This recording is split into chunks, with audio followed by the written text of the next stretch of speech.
नमस्कार दोस्तों। आज के इस सेशन में आप सभी का स्वागत है। दोस्तों, पिछले क्लास में हम लोगों ने समझा कि किस प्रकार मुस्लिम आक्रमण मोहम्मद बिन कासिम, महमूद गजनी और मोहम्मद गौरी ने भारत पर आक्रमण किया। तलवारों की चमक और तख्त की राह और दिल्ली की गद्दी, यही से शुरू होती है दिल्ली सल्तनत की कहानी। राजपूत शक्तियों के पतन और तुर्कों का उदय के साथ भारत की एक नई राजनीतिक व्यवस्था की शुरुआत हुई। क्या इन मुस्लिम आक्रमणों को रोकने के लिए भारत पर कोई शासक नहीं था? तो दोस्तों, इस समय भारत पर राजपूत वंश का शासन था। तो दोस्तों, उत्तर भारत में ये रहा इंडिया का मैप। तो उत्तर भारत में कई राजपूत वंश जो है यहाँ पर शासन हुआ करता था उत्तर भारत में। तो ऐसी क्या वजह थी कि राजपूतों की हार के कारण थे? तो इसमें जो पहला हार का कारण हम देखते हैं, तो पहला था एकता का अभाव। एकता का अभाव था।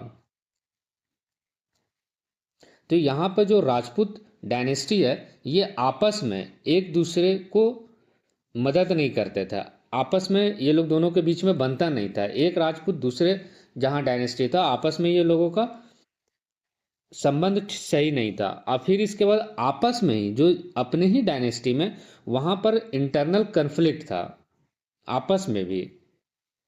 और फिर साथ ही साथ युद्ध में, राजपूतों में युद्ध में नैतिकता के स्तर पे युद्ध जीतना चाहते थे। तो जब नैतिकता के स्तर पे युद्ध जीतना चाहते थे, तो मुस्लिम आक्रमण मान लेते हैं कि अपने हथियार नीचे गिर गया, तो राजपूत भी बोलते थे कि हमने भी हथियार क्या कर दिया, नीचे रख दिया, और अब हम लोग क्या करेंगे, हाथ से लड़ेंगे।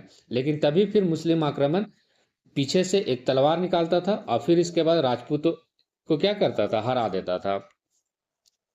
तो ऐसे कई राजपूत शासक हुए जिसको धोखे से मारा गया। कई धोखे से राजपूत शासकों को मारा गया। तो क्योंकि राजपूत जो है नैतिक स्तर पे युद्ध लड़ना चाहते थे, और ये डिफेंसिव टेक्निक को अपनाते थे। डिफेंसिव टेक्निक को, मतलब कहने का मतलब है कि जब मुस्लिम आक्रमण करेंगे तभी हम उस पर आक्रमण करेंगे, मतलब पहले हम आक्रमण नहीं करेंगे। और फिर राजपूतों में युद्ध में हाथियों का उपयोग किया जाता था, एलिफेंट फोर्सेस का। और जबकि जो तुर्क लोग थे, तुर्क अफगान जो थे, ये घोड़े का उपयोग करते थे। और राजपूत की जो सेना थी, ये संगठित नहीं थे, जबकि जो तुर्क थे ये अधिक संगठित थे as comparison to Rajput dynasty.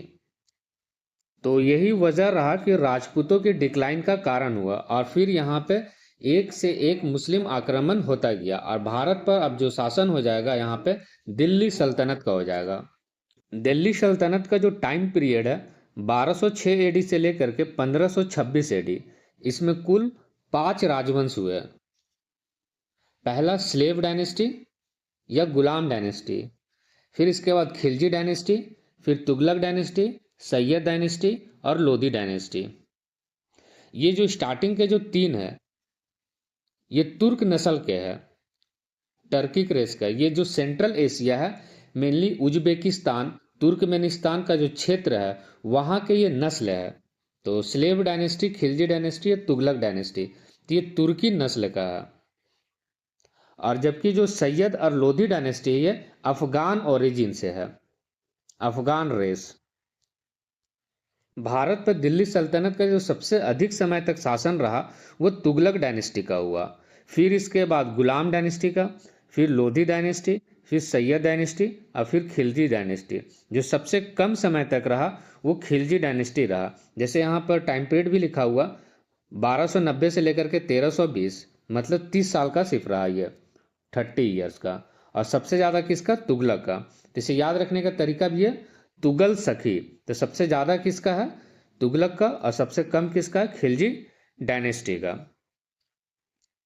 इसके पिछले क्लास में हम लोगों ने समझा था कि गौरी के कई दास थे, गुलाम थे, जिसमें से जो 3 प्रमुख था, याल्दुज,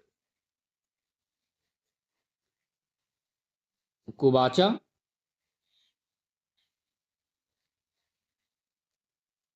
और कुतुबुद्दीन ऐबक। कुतुबुद्दीन ऐबक। तो याल्दुज को जो क्षेत्र दिया गया था, जो गवर्नर नियुक्त किया गया, वो गजनी का रीजन दिया गया, जबकि कुबाचा को मुल्तान का रीजन दिया गया और कुतुबुद्दीन ऐबक को भारत का रीजन दिया गया। तो स्लेव डायनेस्टी जो है 1206 एडी से लेकर के 1290 एडी के बीच में। इतिहासकार हबीबुल्ला का मानना है कि इस वंश को स्लेव डायनेस्टी या गुलाम डायनेस्टी कहना उचित नहीं होगा, क्योंकि इसके जगह पे मामलुक डायनेस्टी कहना उचित होगा। Mamluk dynasty. ऐसा क्यों? क्योंकि इसमें जो भी डायनेस्टी जो गुलाम है, इसमें कई ऐसे वंश हुए जो गुलाम नहीं थे, जैसे बहराम शाह, रकनुद्दीन, आराम शाह, रजिया सुल्तान। ये सभी जो गुलाम नहीं थे, ये स्वतंत्र होकर के, दास्ता से मुक्त होकर के ये शासक बने, इसलिए इसे मामलुक वंश कहना ज़्यादा उचित होगा, ना कि स्लेव डायनेस्टी। और इसमें इल्तुतमिश और जो बलबन है, ये इलबारी तुर्क का था, क्योंकि इसमें जो सबसे इम्पॉर्टेंट है गुलाम डायनेस्टी में या मामलुक डायनेस्टी में, वो इल्तुतमिश और बलबन है, और ये जो ओरिजिन है ये इलबारी तुर्क है, तो इसलिए इसे हम लोग इलबारी तुर्क के नाम से भी जानते हैं। कुतुबुद्दीन ऐबक जो है, ये 1206 से लेकर 1210, मतलब 4 सालों का यहाँ दिल्ली सल्तनत का शासक बना, और इस पहला फर्स्ट मुस्लिम रूलर है ये। इसने राजधानी दिल्ली को ना बना करके लाहौर को बनाया। और मोहम्मद गौरी, ये मोहम्मद गौरी का बहुत बड़ा भक्त था, इसलिए इसने खुद को सुल्तान का उपाधि धारण नहीं किया। बोला सुल्तान तो मोहम्मद गौरी है, मैं उसका सिर्फ एक मलिक और सिपह सलार हूँ, मतलब एक आर्मी कमांडर का टाइटल लिया इसने। जबकि सुल्तान किसे घोषित कर रखा था? मोहम्मद गौरी को। और इसने स्वयं का सिक्का नहीं चलाया, इसने मोहम्मद गौरी के नाम का ही सिक्का चलवाया और उसी के नाम से ही खुतबा पढ़ाया। मतलब ये अपने नाम का कुछ नहीं चलाया, जो भी इसने चलाया वो मोहम्मद गौरी के नाम पे। तो इसने सिक्का भी जो चलाया मोहम्मद गौरी, और खुतबा जिसने पढ़ाया वो मोहम्मद गौरी के नाम पर ही। यह जो खुतबा होता था उस समय, तो खुतबा का मतलब होता था कि जब नमाज होता था तो वहाँ पे अपने को ईश्वर के साथ और शासक का नाम लिया जाता था। तो जिस प्रकार हम लोग अशोक के समय में देखे थे theory of divine kingship, theory of divine kingship मतलब खुद को ईश्वर के साथ जोड़ करके देखा जाता था। तो ठीक ऐसा ही, तो जब नमाज होता था तो ईश्वर और अल्लाह के साथ यहाँ शासक का नाम लिया जाता था, सुल्तान का नाम लिया जाता था। तो इसने अपने नाम का खुतबा नहीं पढ़वाया, तो इसने मोहम्मद गौरी के नाम पर ही क्या किया? खुतबा पढ़ाया। और टाइटल इसने एज्यूम किया कुरान खान का, क्योंकि इसे पूरा कुरान याद था। ऐबक जो है गरीबों में लाखों का दान करता था, इसलिए इसे टाइटल दिया गया लाख बख्श। तो लाख बख्श का टाइटल दिया क्योंकि ये लाखों का क्या करता था? दान देता था गरीबों में। और इसका जो आर्मी कमांडर था, सेनापति, वो बख्तियार खिलजी था। इसने बिहार और बंगाल पे आक्रमण किया और बिहार में नालंदा यूनिवर्सिटी और विक्रमशिला यूनिवर्सिटी को ध्वस्त कर दिया, क्योंकि यहाँ इस्लाम का प्रसार करना था और भारतीय संस्कृति को नष्ट करना था। कुतुबुद्दीन ऐबक का जो आध्यात्मिक गुरु हुआ वो कुतुबुद्दीन बख्तियार काकी, एक सूफी सेंट है। उस समय का एक सोशल रिफॉर्मर सूफी सेंट के समय जब हम लोग पढ़ेंगे तो बख्तियार काकी जो है मुसलमान धर्म में सुधार लाने के लिए जाना जाता है। एक फेमस है बख्तियार काकी जो आध्यात्मिक गुरु है। कुतुबुद्दीन ऐबक के समय में आर्ट एंड लिटरेचर का डेवलपमेंट हुआ, जिसे हम लोग मामलुक स्टाइल ऑफ आर्किटेक्चर कहते हैं, मामलुक शैली, क्योंकि इस वंश का नाम ही है मामलुक डायनेस्टी, क्योंकि दास्तों से मुक्त होकर के इसने क्या किया? शासन किया। मात्र 2-3 ही इसमें गुलाम थे, बाकी सब जो है वो दास गुलाम नहीं थे, इसलिए इसे मामलुक वंश कहा गया। तो इसमें जो फेमस जो आर्किटेक्चर बनाया गया, तो यहाँ पर शुरुआत जो है बख्तियार काकी के याद में कुतुब मीनार बनाया गया। कुतुब मीनार का लेड फाउंडेशन तैयार किया गया है कुतुबुद्दीन ऐबक के समय में। और किसके याद में बनाया गया है? तो बख्तियार काकी जो सूफी सेंट है। और कुतुबुद्दीन ऐबक की मृत्यु हो जाता है तो ये इनकम्प्लीट रह जाता है, तो कुतुब मीनार पूरी तरीके से अधूरा रह जाता है, बन नहीं पाता है। कुतुबुद्दीन ऐबक के समय में ही 2.5 दिन का झोपड़ा एक मस्जिद बनाया जाता है। इतिहासकार बताते हैं कि 2.5 दिन का झोपड़ा जो है ये 2.5 दिन में बनकर तैयार हो गया था, क्योंकि इससे पहले जो है इसे संस्कृत स्कूल होता था। इस संस्कृत स्कूल को ही कन्वर्ट कर दिया गया मस्जिद में। 2.5 दिन का झोपड़ा जो आज अजमेर में है। इसकी जानकारी हमें जब हम चौहान डायनेस्टी पढ़ रहे थे तो विग्रह राज फोर्थ बिसल देव के ने एक पुस्तक था जो नाटक लिखा था हरि केली, और हरि केली से हमें ये जानकारी मिला है कि यहाँ पर पहले संस्कृत स्कूल हुआ करता था। ऐबक ने इसने क्या किया, यहाँ मस्जिद कन्वर्ट कर दिया जो 2.5 दिन में बनकर तैयार हो गया, और ये कहाँ पर? अजमेर में। फिर इसके बाद एक और मस्जिद बनाया गया जो भारत में पहला मस्जिद माना गया। तो फर्स्ट मस्जिद इन इंडिया जो है वो कुव्वतुल इस्लाम है। कुव्वतुल इस्लाम, ये जो कुव्वतुल इस्लाम जो मस्जिद है यह कुतुब मीनार के परिसर में ही है। कुव्वतुल इस्लाम मस्जिद जो बनाया गया तो जो कुतुब मीनार है उसी के कम्प्लेक्स में है। तो ये पहला मॉस्क्यू माना जाता है भारत में इस्लामिक स्टाइल का। और ये तो आर्ट डेवलपमेंट हुआ, आर्किटेक्चर। फिर इसका जो लिटरेचर डेवलपमेंट हुआ तो इसने 2 लेखकों को संरक्षण दे रखा था। पहला जो था हसन निजामी, तो हसन निजामी ने पुस्तक लिखा ताजुल मासिर, जो बहुत ही फेमस है ये ताजुल मासिर। इससे हमें एक ऑथेंटिक सोर्स मिलता है दिल्ली सल्तनत के में जानकारी हमें जो प्राप्त होता है, एक ऑथेंटिक सोर्स है यह हसन उल निजामी। और दूसरा जो लेखक है फ़क्र ए मुदाबिर, जो पुस्तक का नाम है अदाब उल हर्ब। तो निजामी का पुस्तक है ताजुल मासिर और मुदाबिर का पुस्तक है अदाबुल हर्ब। तो ये 2 पुस्तक है और दोनों राइटर का नाम है निजामी और मुदाबिर। इसका किस्मत इतना खराब था कि इसने पोलो खेलते समय, अब पोलो जो गेम होता है ये घोड़े पे बैठकर खेला जाता है गेम, तो इसने घोड़े से गिर गया, और जब घोड़े से गिर गया खेलने के समय में तो इसकी मृत्यु हो गया। ये 1210 एडी में। तो चौगान खेलते हुए या फिर पोलो खेलते हुए इसकी मृत्यु हो जाता है। तो इसने मात्र 4 सालों का क्या किया, शासन किया, और 4 सालों में बड़ी सारा क्या किया, सुधार कर दिया। इसमें आर्ट एंड आर्किटेक्चर हमें देखने को मिला, लिटरेचर चेंजेस देखने को मिला। कुतुबुद्दीन ऐबक का जो बेटा हुआ वो आराम शाह हुआ। ऐबक का जो बेटा हुआ वो आराम शाह, और ऐबक का जो गुलाम हुआ स्लेब वो इल्तुतमिश हुआ। इल्तुतमिश। तो इसके बाद जो इसका बेटा गद्दी पे बैठा आराम शाह, ये गद्दी पे बैठा आराम शाह आराम से आया और आराम से चला गया, और इसके बाद जो गद्दी पे बैठा वो इल्तुतमिश बैठा। इल्तुतमिश गद्दी पे बैठा, और इसका जो टाइम पीरियड है 1211 से लेकर 1236 एडी के बीच का।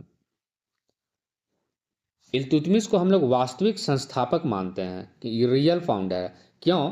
क्योंकि जो इसके पीछे का जो कुतुबुद्दीन ऐबक है इसने राजधानी लाहौर को बना रखा था, जबकि इल्तुतमिश आएगा इसने लाहौर से बदलकर दिल्ली स्थापित कर देगा, और फिर दिल्ली जब स्थापित हो जाएगा तो इसने पूरे भारत पे क्या करेगा, शासन करेगा। और जब कुतुबुद्दीन ऐबक था तो इसने क्या किया था, नियुक्त कर रखा था, सूबेदार नियुक्त कर रखा था बदायूं का, जो आज यूपी के क्षेत्र में है, तो गवर्नर बना के रखा था बदायूं का। तो इसे उत्तर भारत के बारे में अच्छा खासा जानकारी था। तो इसके बाद जो इसने जब गद्दी पे बैठा आराम शाह को हटाकर, तो इसने गद्दी पे बैठा और सुल्तान का उपाधि धारण किया, जबकि कुतुबुद्दीन ऐबक जो है अपने नाम का सुल्तान का उपाधि नहीं लिया, इसने सुल्तान बना रखा था मोहम्मद गौरी को ही। और ऐबक बताया कि सुल्तान तो गौरी ही है, मैं उसका सिर्फ एक मलिक और सिपह सलार हूँ, मतलब सेनापति हूँ। ये आर्मी कमांडर का एक टाइटल हुआ करता है, मलिक और सिपह सलार का। इल्तुतमिश ने स्वयं को सुल्तान का उपाधि और खुतबा पढ़वाया, तो जबकि उसने खुतबा जो है मोहम्मद गौरी का ही गौरी का ही नाम पर पढ़वाया। कौन? कुतुबुद्दीन ऐबक। लेकिन इल्तुतमिश आया तो खुतबा और सुल्तान का उपाधि लिया। और खुतबा मतलब अपने नाम का खुतबा पढ़ाया। नमाज में शासक का भी नाम लिया जाता है ईश्वर के साथ, अपने को स्वयं को ईश्वर के साथ जोड़कर देखा जाता है। थ्योरी ऑफ डिवाइन किंग्स में बताए थे, तो ठीक वैसा ही इल्तुतमिश जो है इसने खिल्लत का डिग्री, एक सर्टिफिकेट होता है खिल्लत, तो इल्तुतमिश ने खिल्लत का एक सर्टिफिकेट लिया। ये सर्टिफिकेट जो मिलता था, तो जो खलीफा होता था, बताए थे कि 4 जो खलीफा ट्रेडिशन हुआ, खलीफा परंपरा, जो पहला रासुद्दीन, फिर उमैया, फिर इसके बाद अब्बासिद और फिर फातिमी। तो इस समय जो है अब्बासिद खलीफा है, तो वहाँ से जो है खलीफा से इसने सुल्तान का उपाधि लिया और खिल्लत डिग्री प्राप्त किया। सुल्तान कहने का मतलब होता है कि जो शासन, जो मुस्लिम शासन होगा, वो जो हेड होगा वो खलीफा होगा, और दूसरे क्षेत्र पे शासन करने के लिए और वहाँ का प्रशासन देखने के लिए एक सुल्तान नियुक्त किया जाएगा, तो उसे हम लोग क्या कहेंगे? सुल्तान। तो एक खिल्लत डिग्री लेना होता था। जबकि कुतुबुद्दीन ऐबक जो है ना तो स्वयं का सिक्का चलवाया, ना ही सुल्तान का उपाधि धारण किया, और ना ही खिल्लत डिग्री प्राप्त किया, और ना ही खुतबा अपने नाम का पढ़वाया। ये सारे चीज़ों को किस पे? मोहम्मद गौरी के नाम पे किया था। लेकिन इल्तुतमिश जो है इन सारे चीज़ों को स्वयं कर लिया, तो इसलिए इसे हम लोग वास्तविक संस्थापक कहते हैं। और इल्तुतमिश जो है इसने राजधानी दिल्ली को बनाया। इसने अपने जो साम्राज्य था इसे विस्तार करना चाहता था, क्योंकि इसके पास एक वेल ऑर्गेनाइज्ड आर्मी था। इसने आर्मी को, सेना को 2 भागों में विभाजित कर रखा था। पहला हस्म एक क्लब, जो एक सेंट्रल आर्मी होता था, और फिर इसके बाद दूसरा जो था वो हस्म ए अतरफ, जो एक प्रोविंशियल आर्मी होता था। तो क्लब और अतरफ, ये 2 आर्मी था जो एक बड़े सेना को दिखा रहा है यहाँ पे। तो इस सेना के मदद से इसने क्या किया? साम्राज्य का विस्तार करना चाहा। तब बंगाल के क्षेत्र में, ग्वालियर और उज्जैन के क्षेत्र में से जीत हासिल हुआ। इल्तुतमिश का जो सबसे बड़ा जो प्रतिद्वंदी या जो कंपिटिटर जो हुआ वो याल्दुज और कुबाचा हुआ। क्यों? क्योंकि मोहम्मद गौरी का जो सबसे प्रमुख जो स्लेव्स था वो ऐबक, याल्दुज और कुबाचा। तो ऐबक की मृत्यु के बाद जो है इल्तुतमिश गद्दी पे बैठा, तो वो ऐबक का भी एक गुलाम हुआ। तो इन गुलामों को लगा कि मैं सबसे बड़ा गुलाम था, और इल्तुतमिश तो ऐबक का गुलाम था। इसलिए यहाँ पे इन लोगों को लगा कि शासन, जो दिल्ली सल्तनत का शासन, हम लोगों को करना चाहिए, ना कि इल्तुतमिश को। तो इल्तुतमिश का जो सबसे बड़ा जो दुश्मन रहा वो याल्दुज और कुबाचा रहा। तो इसने सबसे पहले क्या किया? कुबाचा और याल्दुज से युद्ध किया, और कुबाचा को इसने, इल्तुतमिश जो है कुबाचा को हरा दिया, और कुबाचा को हराया। फिर इसके बाद याल्दुज से इसने युद्ध किया, और याल्दुज से युद्ध किया तराइन के क्षेत्र में, जिसे हम लोग बैटल ऑफ तराइन थर्ड कहते हैं। ये लगभग 1215 और 16 एडी के बीच का है। तो उसे भी, याल्दुज को भी हराया। तो कुबाचा को भी हरा दिया और याल्दुज को भी हरा दिया। किसमें? बैटल ऑफ तराइन थर्ड में, याल्दुज को। और जबकि बैटल ऑफ फर्स्ट, जो तराइन का युद्ध पहला था, और फिर जो दूसरा था 1191 और 1192 में, तो वो हम लोग गौरी और पृथ्वीराज चौहान के बीच में युद्ध हुआ था। और जबकि बैटल ऑफ तराइन थर्ड जो है यहाँ पे, तो इल्तुतमिश और याल्दुज के बीच में है, और यहाँ पे याल्दुज को हरा देता है। तो इस तरीके से अपने साम्राज्य का क्या कर रहा है इल्तुतमिश? विस्तार कर रहा है।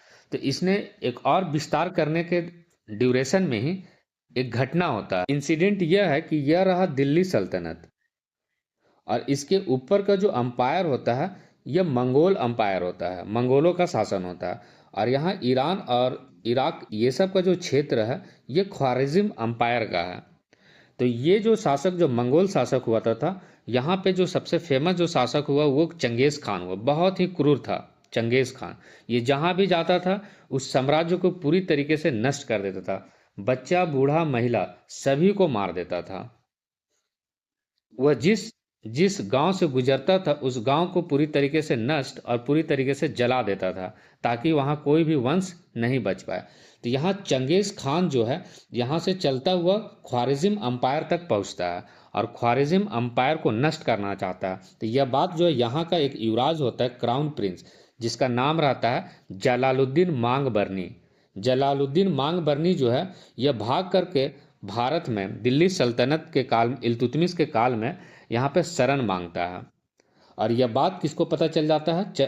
चंगेज खान को। और चंगेज खान जो है इंडस नदी के किनारे आ जाता है और इंडस नदी के किनारे एक शिविर लगाता है और अपने सेनापति को इल्तुतमिश के दरबार में भेजता है कि जो जलालुद्दीन मांग बरनी है इसको शरण क्यों दिया।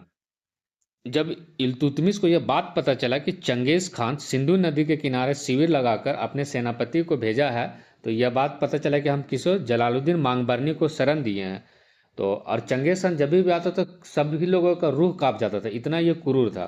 तो इसने डिप्लोमेटिक तरीके से क्या किया, जलालुद्दीन मांगबरनी को शरण देने से मना कर दिया और शरण देने से यहाँ पे मना कर दिया। तो इस प्रकार इतिहासकार बताते हैं कि दिल्ली सल्तनत को क्या किया, मंगोलों से आक्रमण जो भारत पे होता होता रह गया, मतलब नहीं हो पाया।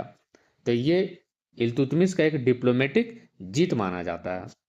इल्तुतमिश ने एक नया प्रणाली शुरुआत किया जिसे इक्ता प्रणाली कहा गया। तो हम लोगों ने पहले भी एंशियंट हिस्ट्री में पढ़ा था, सामंतवादी व्यवस्था, फ्यूडल सिस्टम, फ्यूडेटरी। तो वो जो फ्यूडेटरी होता था वह ठीक वैसा ही दिल्ली सल्तनत के काल में इक्ता प्रणाली है। और जब हम लोग मुगल काल पढ़ेंगे तो वहाँ पे मनसबदारी था। ये लगभग तीनों एक जैसा है लगभग।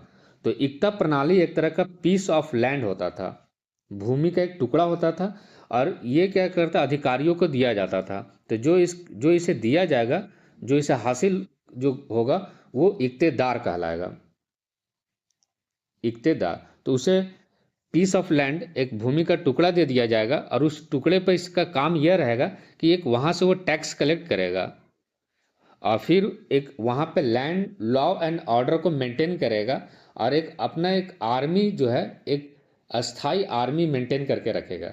जब दिल्ली सल्तनत को जब ज़रूरत पड़ेगा, मतलब इल्तुतमिश को जब भी ज़रूरत पड़ेगा, तो वहाँ जो इक्ता प्रणाली जो आर्म फोर्सेस को मेंटेन करके रखा है वो अपने सेना को ले सकता है वहाँ से।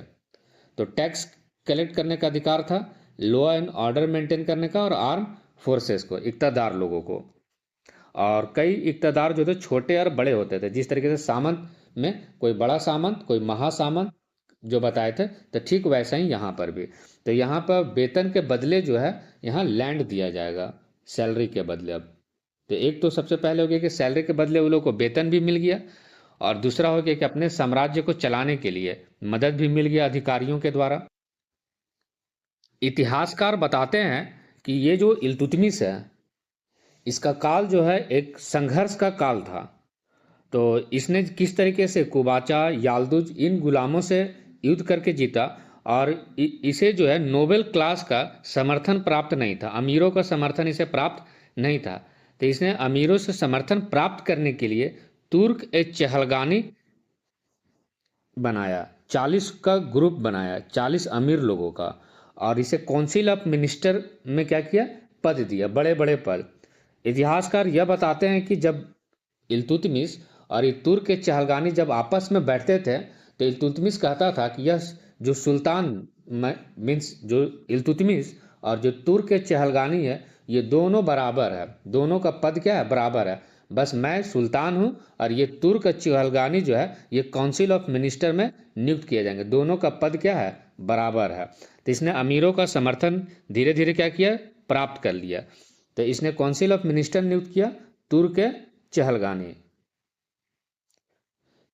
इसने क्या किया कि कुतुब मीनार जो बन रहा था कुतुबुद्दीन ऐबक के समय में, और किसके रिमेम्बरेंस में, तो कुतुबुद्दीन बख्तियार काकी के जो सूफी सेंट थे।